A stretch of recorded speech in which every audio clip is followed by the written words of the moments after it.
Ladies and gentlemen, Nisa Bulabinaka, Namaste, and a very warm welcome to you all, or should I say, wet welcome to you all. I'm sorry that we couldn't put on the weather. Nadi is renowned for excellent weather. Today you've received probably the sort of one of the lesser enjoyable days in Nadi with a lot of rain. But besides that, we do welcome you all to our beloved country. It is indeed an honor for me to join you this morning in this 8th session in the Pacific Regional Heads of Agriculture and Forestry meeting here in Nadi. Before I begin, I would like to relay His Excellency the President of Fiji, Ratuweleame Maivalili Katanivere's apology for not being able to grace this auspicious occasion. The President of the Republic of Fiji is currently in his home and was not able to return on time due to adverse weather patterns that we are currently experiencing. He is from the other bigger island in Fiji, Manoa, and could not cross over yesterday. Ladies and gentlemen, the Pacific Week of Agriculture and Forestry platform was the outcome of the 11th Southwest Pacific Agriculture Ministers Conference organized by the Food and Agriculture Organization of the United Nations, or better known as UNFAO, and the Pacific Community that was held in Papua New Guinea on May 2015. This platform aims to strengthen multi-stakeholder alliances in the region and mobilize multi-donor support for implementing joint actions that foster food and nutrition security through agriculture, forestry, and aquaculture. The Pacific Week of Agriculture and Forestry, or PWAF platform, is also an opportunity to promote local food crop value chain development for better income and nutritious outcomes for the Pacific Island states. It also provides an opportunity to share knowledge, science, and technologies that will benefit stakeholders and sustain the development of agriculture from primary or value-added forms in the region. Drawing from the theme, Growing Together, Transforming Pacific Agriculture and Forestry as our compass, the Fijian government, through the Ministries of Agriculture and Forestry, had together developed more than 33 side events that focus on providing a comprehensive look at the regional landscape of food insecurity. Hosted by the Fiji government, the SPC, and the FAO, this week-long event seeks to revitalize engagement with key partners and deliberate on important issues for the agricultural and forestry sectors. The overall objective is to strengthen and deepen our partnerships for sustainable development in the Pacific region. The side event themes are well thought and aligned to help the region to mitigate climate risk, provide food and nutrition security now and the future.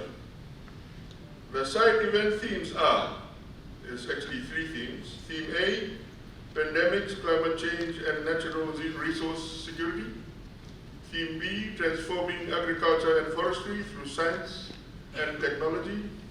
And Theme C, creating circular green economy for agriculture and forestry. The highlight of the event is the agriculture exhibition that serves as an influential platform for agricultural enthusiasts and industry experts in the region to come together, share information and knowledge, build long-lasting friendships, learn from each other, and allow healthy competition amongst agricultural suppliers. Ladies and gentlemen, the conference brings greater ownership to agriculture and forestry service leaders that promotes stewardship towards sustainable agriculture and conserving our fragile ecosystem. The resolutions, which during this meet would lead a strong coordination of agricultural and forestry sectors in the Pacific. Agriculture and forestry remain the mainstay of Fiji's economy. The Fiji agricultural sector, and by that I mean non-agriculture, contributed 8.2%, or about 689 million Fijian dollars to the GDP, and showed a 3.7% growth compared to 2020. Healthy, sustainable, and inclusive food systems are critical to achieving the UN agenda. In the Southwest Pacific region, agricultural development is one of the most powerful tools to end extreme poverty, boost shared prosperity, and feed the projected 9.7 billion people by 2050, as reported by the World Bank in September of 2022. Growth in the agricultural sector is two or four times more effective in raising incomes amongst the poorest as compared to other sectors. The World Bank further states that agriculture is also crucial to economic growth, accounting for 4% of global domestic product GDP, and in some least developing countries, it can account for more than 25% of GDP. Ladies and gentlemen, agriculture-driven growth, poverty reduction, and food security are at risk.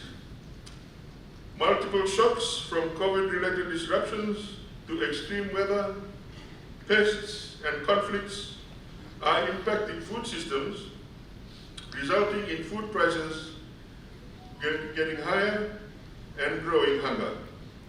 The war in Ukraine has triggered a global food crisis that is driving millions into more extreme poverty.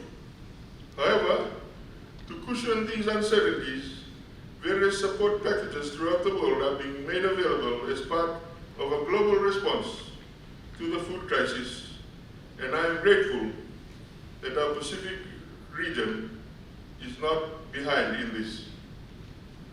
Our work in food and agriculture in the coming years should focus on improving livelihoods and creating greener jobs for women and youth, improving food security for all, including access to safe and nutritious food, and making agriculture and food more resilient, especially in the face of climate change, while reducing greenhouse gas emissions and enhancing agribusiness by building inclusive and efficient food value chains.